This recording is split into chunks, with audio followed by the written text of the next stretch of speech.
Hello there. This is January the 24th, 2023, and I have a question that is kind of related to the subject of predestination, that God decides who is going to be saved and who is not going to be saved on an individual basis. I take the position that he decides on a collective basis in the sense that he presents the truth, and whoever will respond to the truth, whoever wants to embrace the truth is the kind of person that he wants in his life, and this is the person who will be saved. But there are others who take the position that no, he decides if you are going to be saved individually or if you are going to be lost, and you just don't have any choice in the matter. There's no decisions to be made. He will impose his will upon you, and you would just simply be saved because he decides, and that's all there is to it. That is a different point of view. I take the position that he offers a covenant to the collective and that there are individuals who decide to embrace or surrender to that covenant. It is a mutual decision. It is a decision of God that he says, okay, this is the kind of relationship I am willing to have. Does anybody want that? And those of us who decide that we want that, those are the ones who are saved. This is a verse that some people have been looking at to try and support their point of view that God saves on an individual basis instead of reaching out to people as a collective when it comes to offering salvation.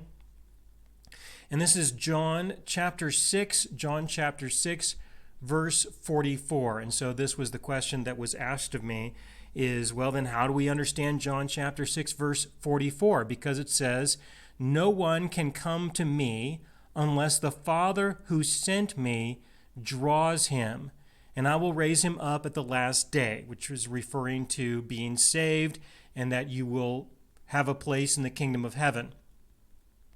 And so that no one can come to Jesus unless the Father draws them in the sense of he decides, okay, you, not you over there, but you, I'm going to draw to Jesus, and you won't be able to resist. You won't be able to protest. You're not deciding. You're not choosing. God just simply overcomes the will of people, and he just drags people, draws people to Jesus, and then that is the person who will be saved, and that it's the decision of God with regards to who is going to be drawn and who isn't. This is a belief that a lot of people would like to have, all right? I don't see that that's what Jesus is talking about here at all. I just don't see it. I understand that it is open-ended enough that people can come to that kind of a conclusion. So I understand that. I just don't think that this is what Jesus was intending to say in any way whatsoever. All right? What's going on here is that Jesus is having a conversation with some people who he fed with bread and fish across the lake earlier, and they have traveled to find him here in Capernaum, and they're asking him to give them some more food. All right? They're coming to him because of the bread, because their bellies were full. That's the situation. And Jesus is telling them, look, no, I'm not going to just keep giving you food. You're going to have to go get your own food. And he describes himself as the bread that came from heaven to say, look, if you want to have a relationship with me, you have to have a relationship with me that I am willing to have, And he's not willing to have the kind of relationship that they were wanting him to have with them. He was offering a different kind of relationship. And so he said that he is the true bread from heaven in order to get them to start thinking in different terms. All right? So that was the situation at hand. They were drawn to Jesus because of the food that he gave them. All right? This can work in some cases, I suppose. You can draw people in to a church just by saying, well, look, there's lots of free food. You can come here for the food. And some people will go there and they will go there to enjoy the food. Or you can offer a music concert of some kind, the praise and worship service, for example. And it could very well be some great music and it can draw people in. But they're there for the music. They're not there for Jesus. They're not there for God. It can be that sometimes people can be drawn to assemblies because of the food and because of the music. And maybe they will decide that they will want to get to know God and they will want to know who Jesus is and what he's about. This, as far as I know, this has happened on a few occasions. And so I don't want to say that it's a bad thing.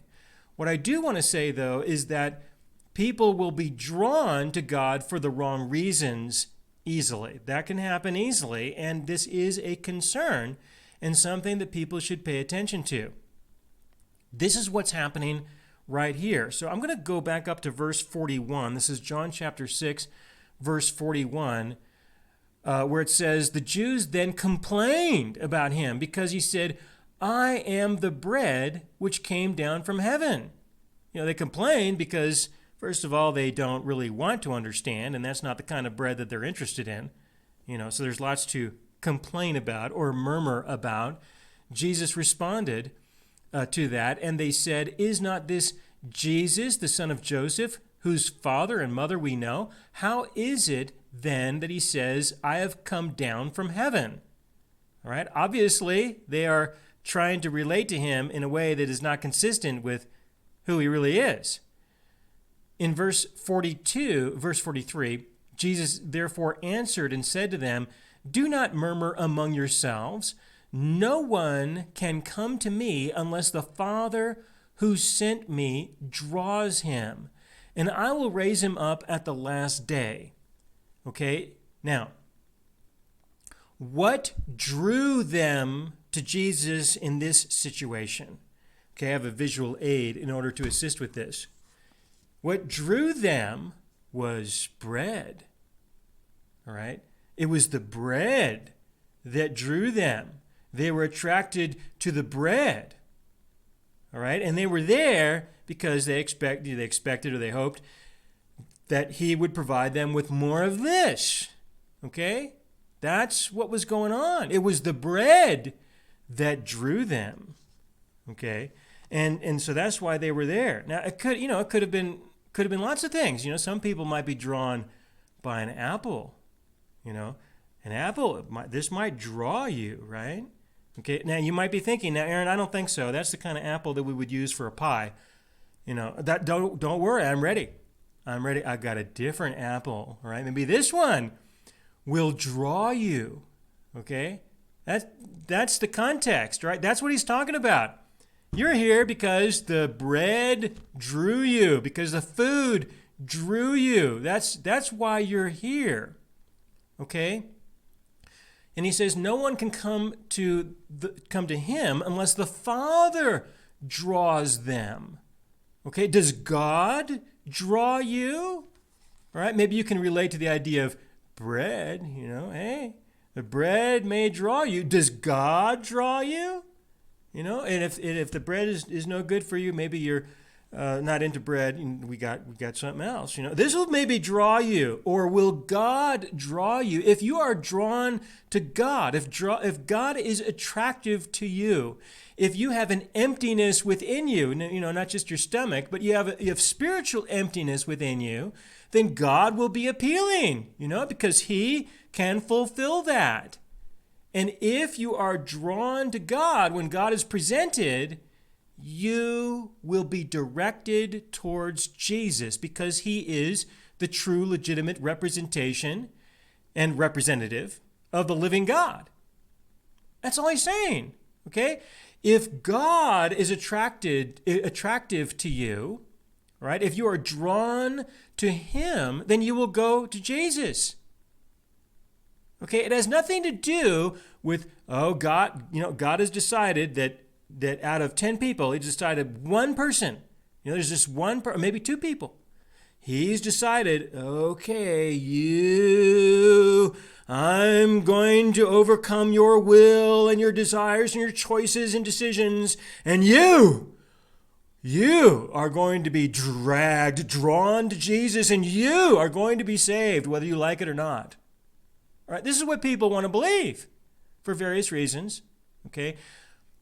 And I just don't see that here. Okay, I just don't see that here. So that's what he's talking about in John chapter 6, verse 44. No one can come to me unless the Father who sent me draws him. Unless the Father draws him. Then they will go to Jesus, who he sent. Okay, so I hope this is helpful. If you have any other questions for me, then do send them to me directly by email to aaron@aaronbudgeon.net.